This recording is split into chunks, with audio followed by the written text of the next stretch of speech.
This was the greatest commentator bar none. People don't understand because I'm watching the Attitude Era every freaking 2 weeks.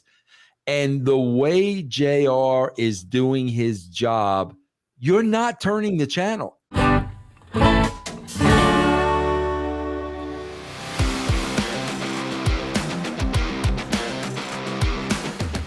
He said, I have a contract that's in place. I tend to honor it. It's still got a few months left, and Tony Khan has indicated to me as early as next week, at least to my representative, Barry Bloom, that he'd like for me to stay. I'm not looking to go anywhere. It's just that I need to heal. That's all. Simplistically is that. My leg needs to heal, and the good news is that the wound is getting much better, so I'm healing. I just got to get better. It's not a matter of pain tolerance. The pain comes when I get to the city I'm flying to. Flying is the enemy right now, so if I can heal a little bit more, then flying becomes less of an issue. Vince Russo is someone who worked very closely with Jim Ross.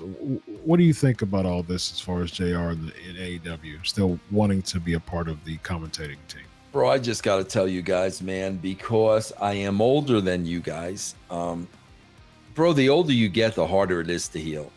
And the older you get, the more things hurt. And JR's older than me, and he had like serious surgery.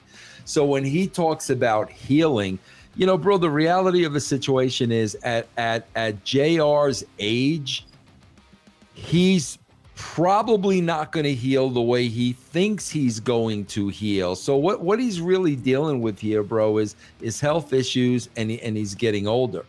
I just don't understand for the life of me, bro. This was, first of all, this was the greatest commentator bar none. People don't understand because I'm watching the Attitude Era every freaking 2 weeks. And the way JR is doing his job, you're not turning the channel. That's all JR, bro. It's nothing I wrote. It's not direction. You're not changing the channel. But with that as well, bro, this guy was the greatest head of talent relations by far. Bro, he can do that from his home.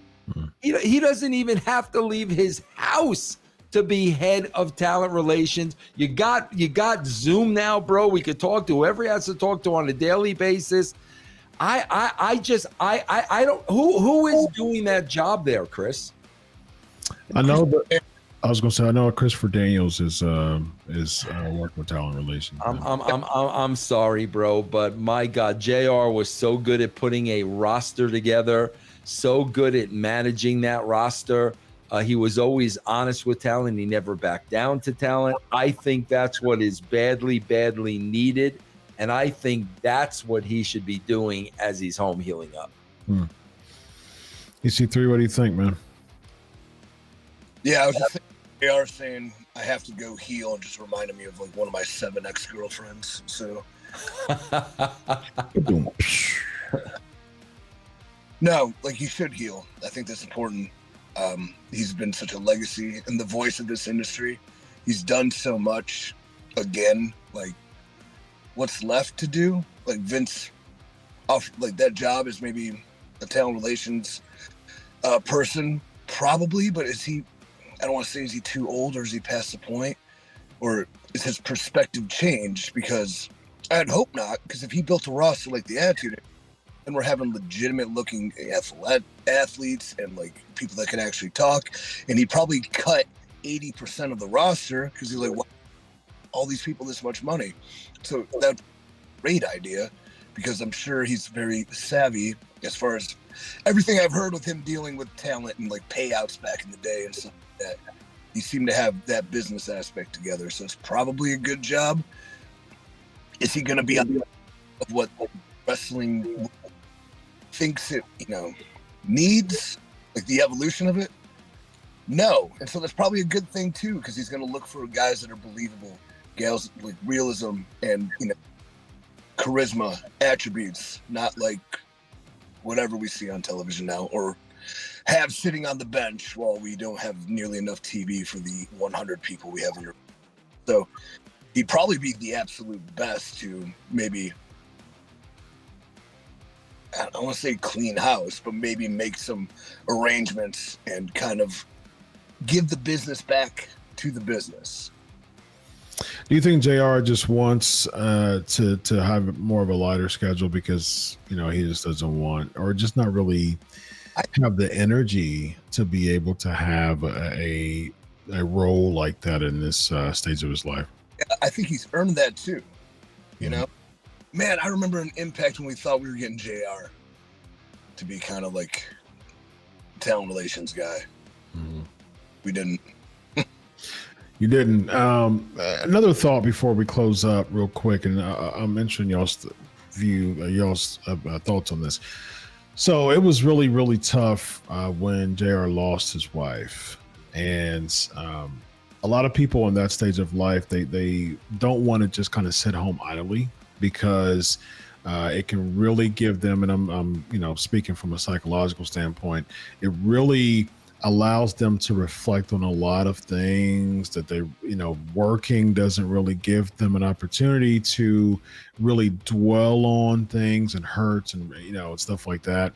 So him just sitting home, just in his thoughts, would cause a very heightened sense of anxiety and stress, and even a depressive state, which could, you know, exacerbate dementia, which, you know, could exacerbate, which can lead to Alzheimer's, all those cognitive and issues going on that could happen with those, you know, with those components there. So do you think that JR in his mind is saying, look, I got to stay working, because if I don't, I'll be in my thoughts, and I don't really want to do that on this, in these latter stages of my life? 1,000%, bro. Yeah, 1,000%. If Jan was alive, JR would be retired. That makes sense. There's no question in my mind. 1,000%, Chris. Yes, yeah. Chris, I know myself, man. You know, I work, and my wife goes out to work every day, and I know, bro, when I got an issue or something's bothering me or whatever, and you're there by yourself all day, you dwell on it. I don't need to tell you, Chris. Then all of a sudden, it's a little thing, and in your mind, you've made it this huge thing, and now you become obsessed with it. It's bro. I'm telling you, I do experience that myself, and you know, my wife, thank God, is with me. But I guarantee you, Chris, if she was alive, they'd be traveling, they'd be going around, absolutely, without a doubt. Yeah. Yep. Man, that's bad.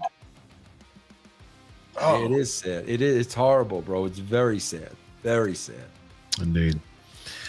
Well, ladies and gentlemen, on that note, we're going to close up. This guy in the middle is EC3, and also on the edge is former WCW World Heavyweight Champion Vince Russo. I got to give my guy some love. He is the current NWA World Heavyweight Champion. I want everyone to see the bag I keep the title in, so just hold on for a second. Yes, indeed. Yes, indeed. Very nice.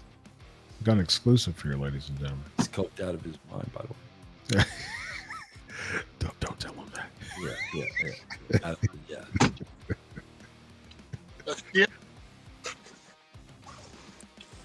Oh, whoa, hey, ho! Wait a minute. Oh, that's where you had your opportunity to go ahead and do your yeah, you know? Yeah. What the heck? Your money. Yeah, very nice. Very nice. when they can work the marks.